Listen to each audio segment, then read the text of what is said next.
ಮಾಡಿದರೆ ದೊರಕಬೇಕಾದ ಫಲ ದೊರೆಯಿಂದ ದೊರಕುವುದು.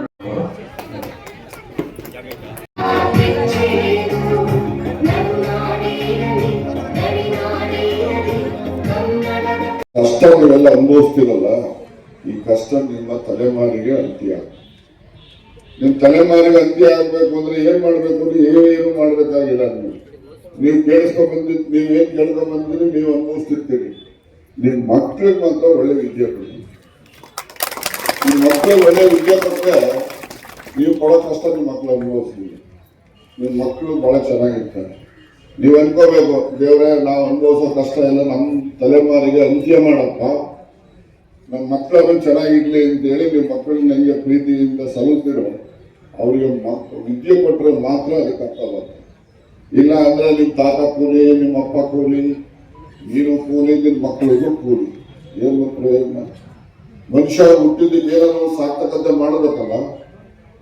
ಅದರಿಂದ ನಾನು ಪದೇ ಪದೇ ಮನವಿ ಮಾಡ್ತಕ್ಕಂಥದ್ದು ನಿಮ್ಮಲ್ಲಿ ಏನಪ್ಪಾ ಅಂದ್ರೆ, ಯಾವ ಮಕ್ಕಳು ಕೂಡ ಏನು ಗಡ್ರಿಲ್ಲ.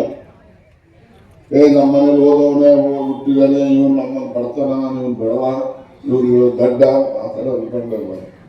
ಯಾರು ಬಡವರ ಮನೇಲಿ ಹುಡ್ತಾರೆ, ಯಾರು ತಂದೆ ತಾಯಿ ಅನಕ್ಷರಿಸ್ತಾರೆ, ಅಂಥವ್ರ ಮನೆ ಹುಟ್ಟ ಮಕ್ಕಳೇ ಹೆಚ್ಚು ಬುದ್ಧಿವಂತರು. ನಮ್ಮ ಅಪ್ಪನ ಎಬ್ಬೆಟ್ಟು ನಮ್ಮ ಅಮ್ಮನ ಎಬ್ಬೆಟ್ಟು. ನಾನು ನಾಗರಾಜ್ ಹೇಳ್ತಾರೆ, ಗೊತ್ತಾಯ್ತಾ? ಅದರಿಂದ ತಂದೆ ತಾಯಿಯವರು ಬುದ್ಧಿವಂತಿಕೆ ಮೇಲೆ ಮಕ್ಕಳು ಬುದ್ಧಿವಂತಿಕೆ ಮಕ್ಕಳು ತಿಳ್ಕೊಳ್ಳೋಕೆ ಹೋಗ್ಬೇಡಿ. ಅದರಿಂದ ದಯಮಾಡಿ ಮಕ್ಕಳು ಮಾತ್ರ ವಿದ್ಯೆಯಿಂದ ವಂಚನೆ ಮಾಡಬೇಕು. ದಾಖಲೆ ಕೊಡಬೇಕು. ನೀವು ಆಧಾರ್ ಕಾರ್ಡು ಮತ್ತೆ ನಿಮ್ಮ ವಾಸಸ್ಥಳ ಬೇರೆಲ್ಲ ಮಾಹಿತಿ ಕೇಳ್ತಾರೆ. ಅಷ್ಟು ಮಾಹಿತಿಯನ್ನ ಕೊಟ್ಟರೆ ನೇರವಾಗಿ ಇಲಾಖೆಯವರು ಕೂಡ ಶ್ರಮ ವಹಿಸಿ, ಮತ್ತೆ ಬೇರೆ ನಿಮಗೆ ಪಾಂಡವರೆಲ್ಲ ಅವರೇ, ಮತ್ತೆ ಮೇಡಮ್ ಇಬ್ಬರು ಬಂದಿರು ದೀಪಾವಳಿಸಕ್ಕೆ, ಅವೆಲ್ಲ ಸಂಘಟನೆಯಿಂದ ಸಹಾಯ ಮಾಡ್ತಾರೆ. ನಾವೆಲ್ಲ ನೋಂದಣಿಯನ್ನ ಮಾಡ್ಕೋಬೇಕು. ನೋಂದಣಿ ಮಾಡಿಕೊಂಡ್ರೆ ನಿಮಗೆ ಸೌಲಭ್ಯಗಳು ಏನೇನು ಕೊಡ್ತಾರೆ ಅನ್ನೋದನ್ನ ಈಗಾಗಲೇ ಎಲ್ಲ ತಿಳಿಸಿದ್ದಾರೆ. ನಿಮಗೆ ಆ ಸೌಲಭ್ಯಗಳಿರ್ತಾರೆ. ಈಗೆಲ್ಲ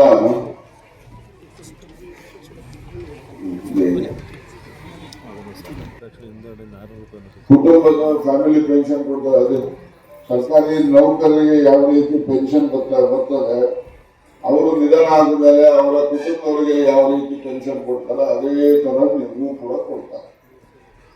3,000 ರೂಪಾಯಿ ಕೊಡ್ತಾರೆ. ಆಮೇಲಿಂದ ಮತ್ತೆ ನೀವೇನಾದ್ರೂ ಕೂಡ ಆಘಾತದಿಂದ ಅಂಗವಿಕಲತೆ ಹೊಂದಿದ್ರೆ, ಬೇರೆ ಬೇರೆ ದುರ್ಬಲತೆ ಏನಾದ್ರು ಇದ್ದರೆ ಅದನ್ನ ಶೇಕಡಾವಾರು ಆಧಾರದ ಮೇಲೆ ಅವ್ರಿಗೂ ಕೂಡ ದುರ್ಬಲತೆ ಪೆನ್ಷನ್ ಅಂತ ಕೊಡ್ತಾರೆ. ಸರ್ಕಾರಿ ನೌಕರರಿಗಿಲ್ಲ, ಆದ್ರೆ ಇದು ಕಾರ್ಮಿಕ ನೌಕರರಿಗೆ ಈ ಒಂದು ಪೆನ್ಷನ್, ದುರ್ಬಲತೆ ಪೆನ್ಷನ್ ನಿಮಗೆ ಮಾತ್ರ ಇರ್ತಕ್ಕಂಥದ್ದು. ನಿಶಕ್ತಿ ಆಗ್ಬಿಟ್ಟಿರ್ತದೆ, ಕೆಲಸ ಮಾಡೋಕ್ಕಾಗೋದಿಲ್ಲ, ಆ ಥರ ಇದ್ದಾಗ ಅದಕ್ಕೂ ಕೂಡ ಪೆನ್ಷನ್ ಕೊಡುವಂಥ ಒಂದು ಯೋಜನೆ ಕಾರ್ಮಿಕ ಇಲಾಖೆಯಲ್ಲಿ ಇರ್ತಕ್ಕಂಥದ್ದು. ಮತ್ತೆ ಹೆಣ್ಮಕ್ಳುಗಳಿಗೆ ತೆರಿಗೆ ಸೌಲಭ್ಯನೂ ಕೊಡ್ತಾರೆ. ಅದು ಒಂದು ಗೌರ್ಮೆಂಟ್ ಎಂಪ್ಲಾಯೀಸ್ ಇದೆ, ನಿಮ್ಗೂ ಇದೆ. ಆದರೆ ನಿಮಗೆ ರಜಾ ಇಲ್ಲ ಅಷ್ಟೇ. ನೀವು ಪ್ರತಿನಿತ್ಯ ದುಡ್ತಾ ಏನು ಮಾಡ್ತಿರಲ್ಲ, ಆ ದುಡಿಮೆಗೆ ಏನು ಬೇರೆ ಸರ್ಕಾರದಿಂದ ಅದನ್ನ ಬಳಸ್ಕೊಡುವಂಥದ್ದೇನಿಲ್ಲ. ಆದರೆ ನಿಮಗೆ ಭತ್ಯೆ ಕೊಡ್ತಾರೆ, ಹೆರಿಗೆ ಸೌಲಭ್ಯದ ಭತ್ಯೆ ಕೊಡ್ತಾರೆ. ಬೇರೆ ಕಾರಣದಿಂದ ಅವರು ನಿಧನ ಆದರೆ ಅವರಿಗೆ ಅಂತ್ಯಕ್ರಿಯೆ ಮಾಡ್ತಕ್ಕಂಥದ್ದಕ್ಕೂ ಕೂಡ ಹಣ ಕೊಡ್ತಾರೆ. ಮಕ್ಕಳು ಓದ್ತಾ ಇದ್ದ 2 ಮಕ್ಕಳಿಗೆ ಇಲ್ಲಿಂದ ನರ್ಸರಿಯಿಂದ ಹಿಡಿದು ನೀವು ಡಬಲ್ ಗ್ರಾಜುಯೇಟ್ ಆಗ್ತಾರಲ್ಲ, ಸ್ನಾತಕೋತ್ತರ ಪದವಿ, ಆ PhD ವರೆಗೂ ಕೂಡ ನಿಮಗೆ ಸ್ಕಾಲರ್ಶಿಪ್ ಕೊಡ್ತಾರೆ. ಮತ್ತೆ ವೈದ್ಯಕೀಯ ಓದುಗಳು ಕೂಡ ಕೊಡ್ತಾರೆ. ಮತ್ತೆ ಅವರ ಅವಲಂಬಿತರಿರ್ತಾರಲ್ಲ, ಅಪ್ಪ ಅಮ್ಮಂದಿರುಗಳೆಲ್ಲ ಇರ್ತಾರಲ್ಲ, ಅವರು ಮತ್ತೆ ಮದುವೆ ಆಗಿಲ್ಲ ಹೆಣ್ಮಕ್ಳಿದ್ರೆ ಅವರೆಲ್ಲರಿಗೂ ಕೂಡ ನಿಮಗೆ ವಿದ್ಯಾರ್ಥಿ ವೇತನವನ್ನು ಕೊಡ್ತಾರೆ. ಮತ್ತೆ ಅವರಿಗೆ ಸಹಾಯಧನವನ್ನು ಕೂಡ ಕೊಡ್ತಾರೆ. ಆಮೇಲೆಲ್ಲ ಅಪಘಾತ ಏನಾದರೂ ಆದರೆ ಅವ್ರಿಗೂ ಕೂಡ ಸಹಾಯಧನವನ್ನು ಕೂಡ ಕೊಡ್ತಾರೆ. ಅದೇನು ಯಾರು ಕೂಡ ಉದಾರವಾಗಿ ಕೊಡ್ತಕ್ಕಂಥದ್ದಲ್ಲ. ನೀವು ಕಟ್ಟಡ ಕಾರ್ಮಿಕರು ಅಂದ್ರೆ ಎಲ್ಲರೂ ಬರ್ತಾರೆ.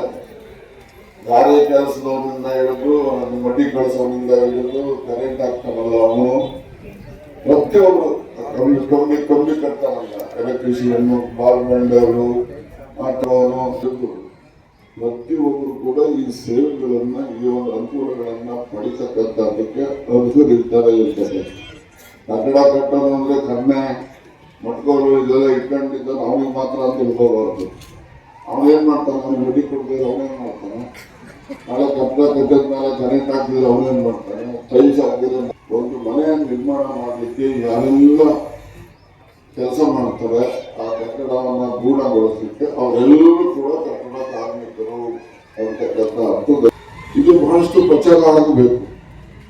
ಈಗ ನಾವು ಸಹಾಯ ಪಡಿತೀವಪ್ಪ, ನಮ್ಮಂಗೆ ಕೆಲಸ ಮಾಡಕ್ ಹೋಗುವ 4 ಜನ ಇರ್ತಾರೆ, ಅವ್ರಿಗೆ ನೀವು ಹೇಳ್ಬೇಕು, ನನಗೆ ಈ ತರ ಸೌಲಭ್ಯ ಬಂದಿದೆ, ನನ್ನ ಮಗನಿಗೆ ಈ ತರ ಸ್ಕಾಲರ್ಶಿಪ್ ಬಂದಿದೆ, ನೀನು ಅದನ್ನು ತಗೊಳ್ಳೋದಕ್ಕೆ ಏನೆಲ್ಲ ಕಾನೂನಿನಲ್ಲಿ ನೋಂದಣಿ ಮಾಡಿಸ್ಕೋಬೇಕು, ಅದು ಮಾಡಿಸ್ಕೊಳ್ಳೋ ಅಂತ ಹೇಳುವಂಥದ್ದು. ಅವನು ಬಾಯಿಯಿಂದ ಬಾಯಿಗೆ ಪ್ರಚಾರ ಆದರೆ ಅದು ಹೆಚ್ಚು ಪರಿಣಾಮಕಾರಿಯಾಗಿ ಇರ್ತದೆ.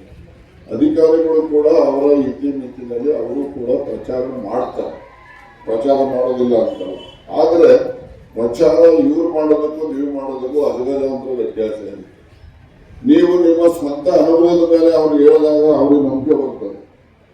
ಇವ್ರುಗಳು ಹೇಳಿದಾಗ ಏನೋ ಸರ್ಕಾರದ ಸಂಬಳ ಕೊಟ್ಟು ಮಾಡಿದವ್ರೆ, ಅದಕ್ಕೆ ಇವ್ರು ಈಗ ಹೇಳ್ಕೊಂಡು ಹೋಗ್ತಾರೆ ಬಿಡಪ್ಪ ಅಂತ ಉದಾಸೀನತೆ ಬರ್ತದೆ. ಆದ್ರಿಂದ ನೀವೇ ಸ್ವಯಂ ಆಗಿ ನಿಮ್ಮ ಜೊತೆ ಕೆಲಸ ಮಾಡ್ತಕ್ಕಂಥವ್ರಿಗೆ ಹೆಚ್ಚು ಪ್ರಚಾರ ಮಾಡಬೇಕು, ಅವರಿಗೆ ಮನವರಿಕೆ ಮಾಡಬೇಕು. ಆ ಮೂಲಕ ಈ ಒಂದು ಸೌಲಭ್ಯಗಳನ್ನು ನೀವೇನು ಪಡಿತೀರೋ ಹಂಗೆ ಅವರು ಕೂಡ ಪಡಿತಕ್ಕಂಥದ್ದಕ್ಕೆ ನೀವು ಪೂರ್ವಕವಾಗಿ ಕೆಲಸ ಮಾಡ್ತಕ್ಕಂಥ ಅಗತ್ಯತೆ ಇದೆ ಅಂತೇಳಿ ನಾನು ಈ ಸಂದರ್ಭದಲ್ಲಿ ಹೇಳಲಿಕ್ಕೆ ಬಯಸ್ತೇನೆ. ನನ್ನ ವಿಧಾನಸಭಾ ಕ್ಷೇತ್ರದ ವ್ಯಾಪ್ತಿನಲ್ಲಿ 100ಕ್ಕೆ 100ರಷ್ಟು ನೋಂದಣಿ ಆಗಬೇಕು ಅಂತಕ್ಕಂಥದ್ದು ನನ್ನ ಆಶೆ. 100ಕ್ಕೆ 100ರಷ್ಟು ಬರ್ತಕ್ಕಂಥ ಸೌಲಭ್ಯದಿಂದ ಯಾವೊಬ್ಬ ವ್ಯಕ್ತಿಗೂ ಕೂಡ ವಂಚನೆ ಆಗಬಾರದು ಅಂತಕ್ಕಂಥದ್ದು ಆ ದಿಶೆಯಲ್ಲಿ ಏನೆಲ್ಲ ಕ್ರಮಗಳನ್ನು ತೆಗೆದುಕೋಬೇಕು ಅಂತಕ್ಕಂಥ ಸಲಹೆ ಮಾಡ್ತೀರಿ. ಅದನ್ನು ನಾನು ಮಾಡಲಿಕ್ಕೆ ಸಿದ್ಧ ಇದ್ದೇನೆ.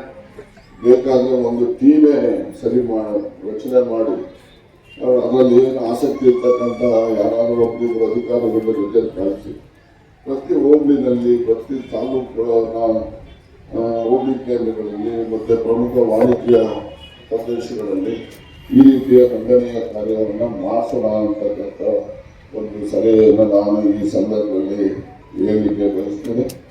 ಮತ್ತು ಈ ದಿವಸ